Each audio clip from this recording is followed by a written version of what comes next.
How's it going, everyone? This is PD Proudlock, and it is the preview for the game tomorrow between Newcastle United against West Ham United, which will be a 12:30 kickoff at St James's Park.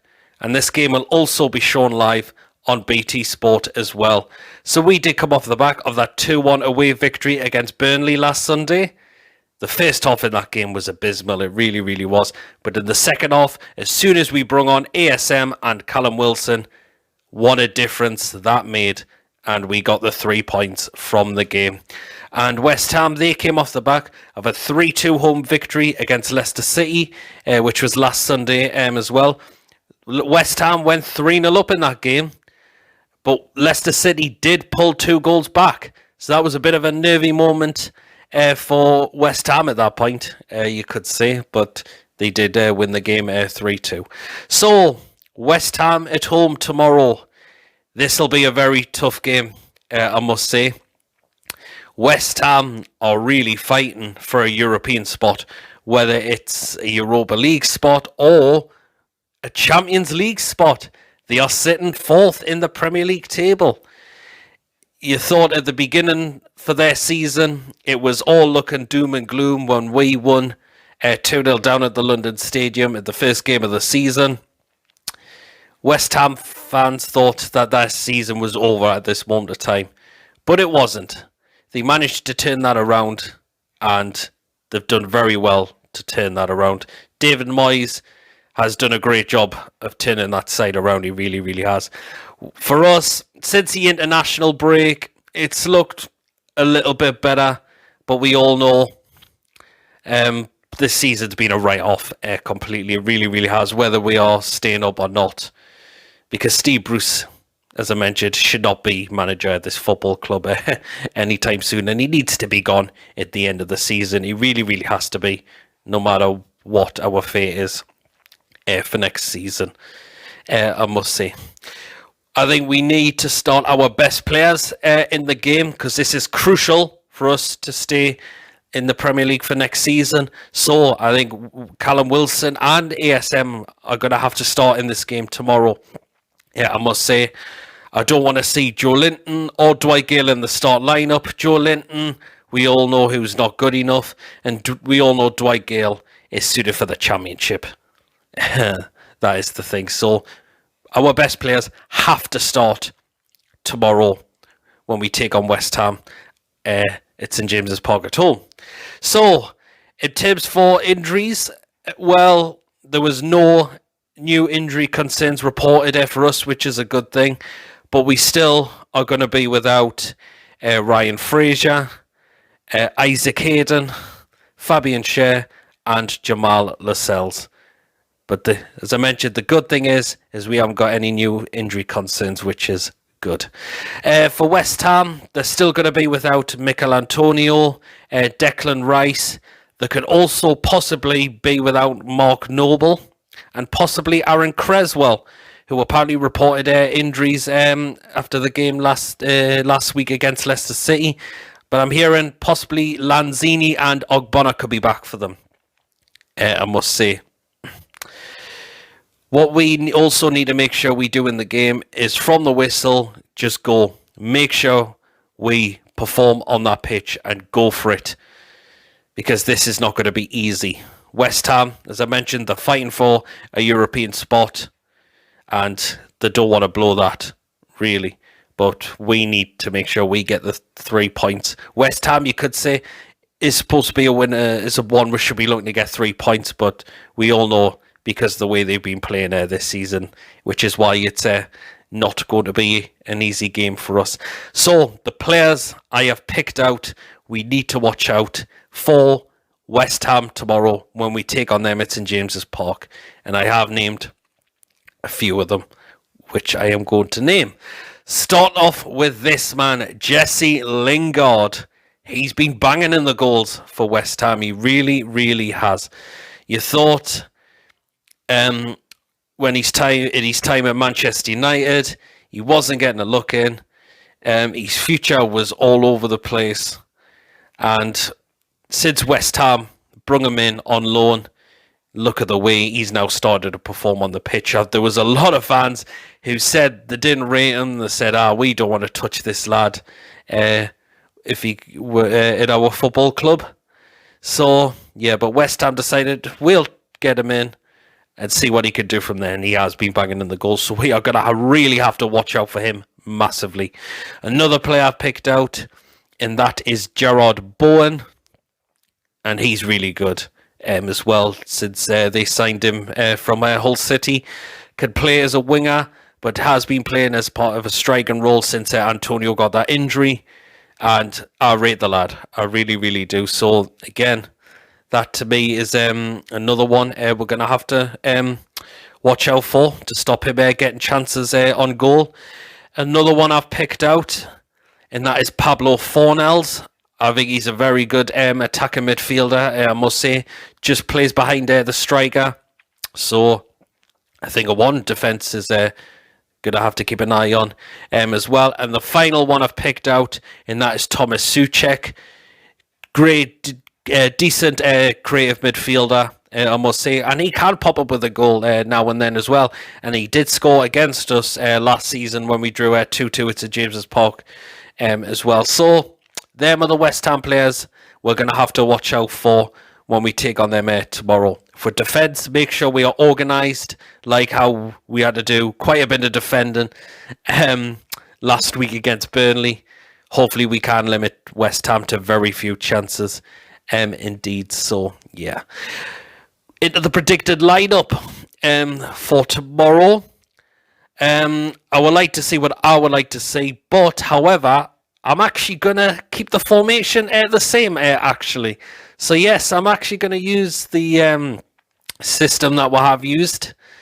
It hasn't looked too bad since we used it. We got the draw against Spurs, and then we got the win against Burnley. Even though the performances probably weren't brilliant, but it hasn't worked too bad, even though I don't like the wing-back system a lot of the time. But are you going to be looking at it and thinking, is this the formation we're now going to be using for the rest of the season now?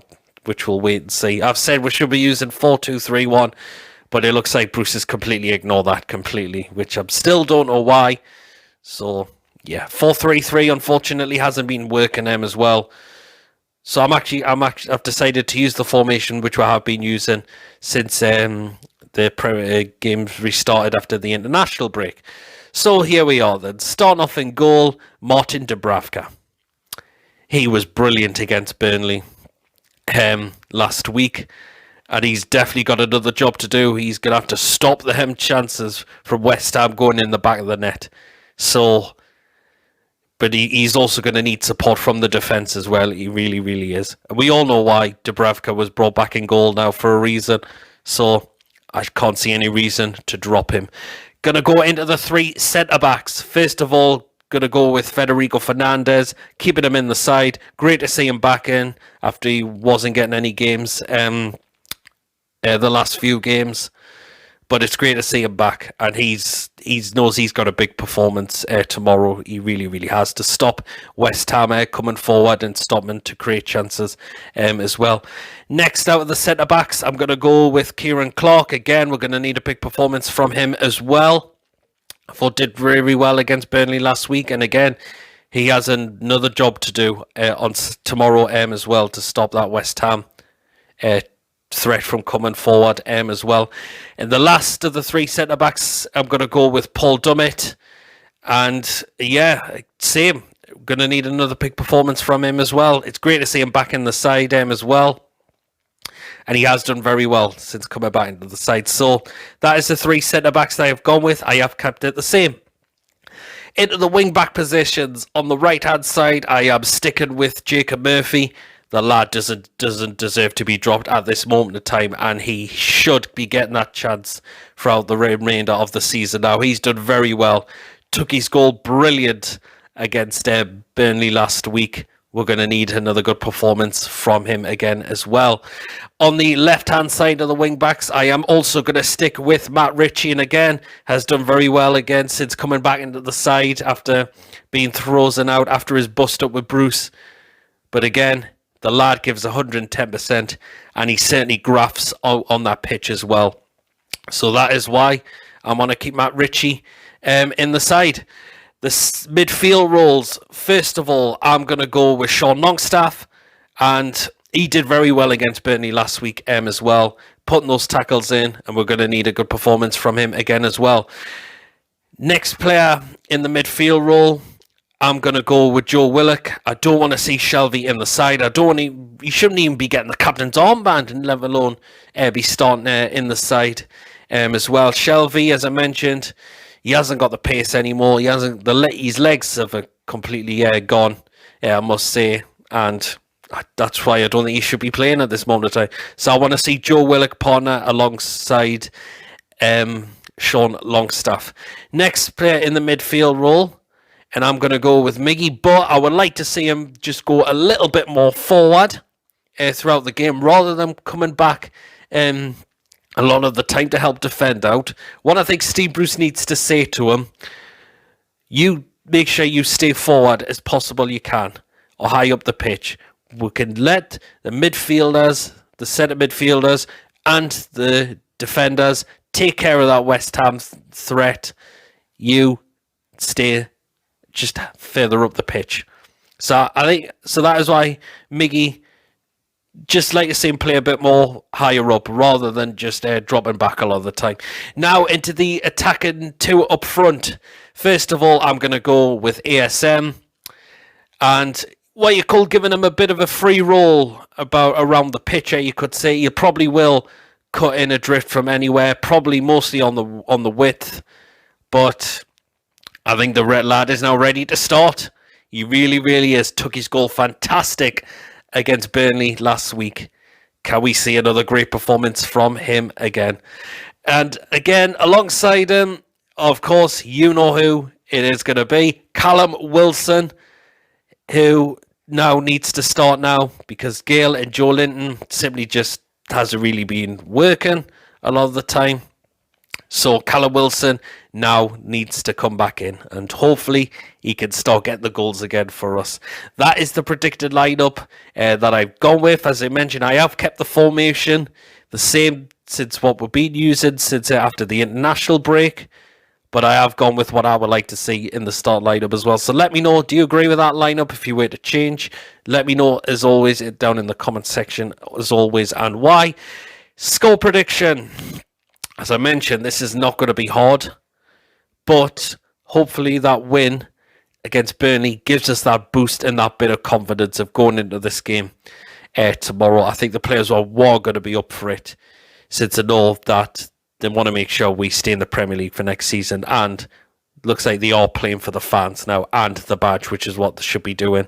Yes, I know they didn't want to play for under Bruce, but at least play for the fans and the badge. That is the most important thing when you're representing this football club as well. West Ham are going to be up for it as well because they're still chasing for a European spot. So it is going to be hard, but I'm going to go for Newcastle to win by 2-1. I'm going to have that hope, and hope from that win against Burnley, taking a West Ham tomorrow, and hopefully we can get another 3 points. So that is my score prediction. Let me know, as always, down in the comment section how we go at this game. Of course, your predicted lineup and your score prediction will be as well. I will be giving me quick thoughts after the game, and I will also be doing my player ratings video as well. Make sure tonight on the channel we do have the live stream, because I think we need to have a discussion about a certain technology that was supposed to be doing its job a lot of the time, but it simply looks like it's broke completely this season, and that is VAR. So 9 p.m. on the channel tonight. Be great to see us all there, and it'd be great to get your thoughts about what has happened with VAR this season as well. So thank you for watching. Of course, don't forget to give this video a like. Please drop your comments in as well, and of course, if you haven't checked me out before, please do hit the subscribe button, and I shall catch us later on tonight. Take care. Can we get another win tomorrow? And it'd be great to get your thoughts tonight about VAR.